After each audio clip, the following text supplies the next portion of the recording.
देखो यहाँ तो हमने केवल ये गुण स्थानों में देख ली। इसको कहते हैं शास्त्र में ओघ से।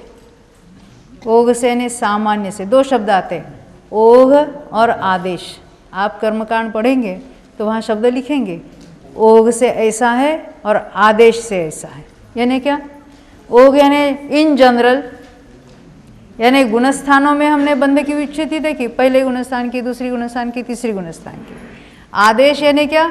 मार्गणाओं में जब बात करेंगे, मार्गणा क्या होती है तो हमने देखे ना, हमने यहाँ जब जीवकांड पढ़ा था तो हमने, हाँ, जीव जहाँ पाए जाते हैं, जीव के विभाजन हमने जो 14 में देखे थे, गति है, इंद्रिय है, काय, योग, वेद, कषाय, ज्ञान, संयम, दर्शन, वेश्या, भव्य, सम्यक्त्व, संज्ञ और आहार। इसमें हम जीवों को विभाजित करेंगे। गति की अपेक्षा 4 गति वाले जीव हैं। तो देवगति वालों को कौन कौन से बंध हो सकते हैं, कौन से नहीं हो सकते, ये सब गति में लगाना। नारकियों के कौन से प्रकृतियों का बंध होगा, कौन से नहीं होगा, तिर्यंचों के कौन सा होगा, कौन से नहीं होगा, मनुष्यों में कौन से हो सकता है, कौन से नहीं, तो उसमें फिर वो बंध विच्छित्ति भी लगाते रहना। जो बनती है उसमें से फिर बंध विच्छित्ति कहेंगे, जो बनती ही नहीं उसकी क्या लगाएंगे। जैसे थोड़ा नमूना बता देते हैं, हम पूरे तो मार्गणा नहीं लेंगे क्योंकि हम बोलते रहेंगे तो आप सोते रहेंगे और यहाँ तो कोई अन्य कार्य भी नहीं। पुराने ज़माने में क्या होता था, वो पुराणिक था, वो तो पुराण पढ़ता था और वो महिलाएं हैं वो घर से वो कपास लेके आती थी और वो क्या करती थी बातें बनाती थी और अपना अपना कार्य हो गया तो वो लेके घर चली जाती थी, वो अपना पुराण कहता रहता था। ऐसी तो कोई व्यवस्था है ही नहीं यहाँ पर। क्यों? क्योंकि ये सब हम ये रेडीमेड है ना, अभी कोई बातें बीती बनाने की कोई ज़रूरत नहीं पड़ती है। तो हम जो देख रहे थे, जैसे हमने पहले गुणस्थान की बंध विच्छित्ति देखी, उसी क्रम से देखना है।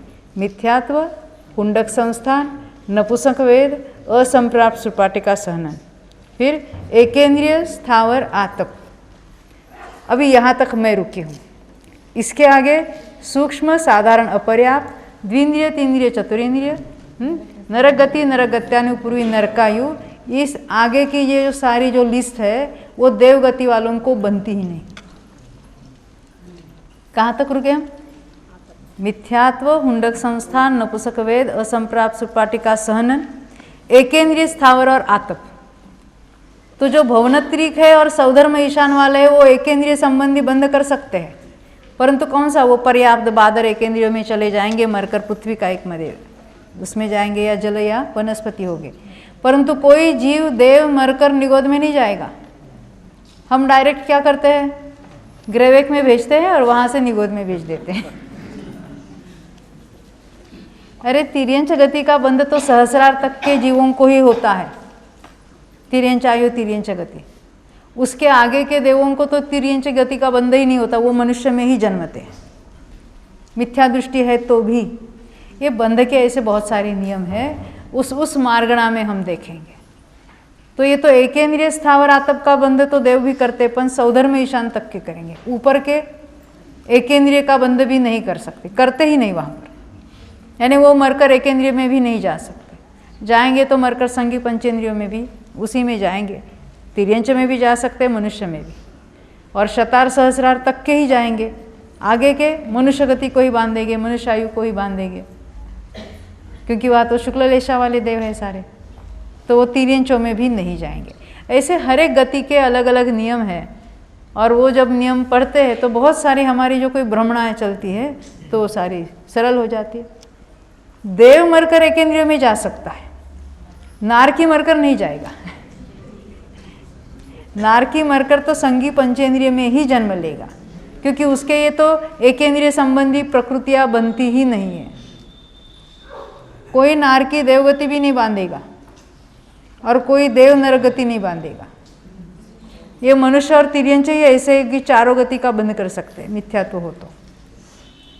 परंतु देव नियम से तिर्यंच या मनुष्य हो गए, नारकी भी मनुष्य या तिर्यंच हो गए।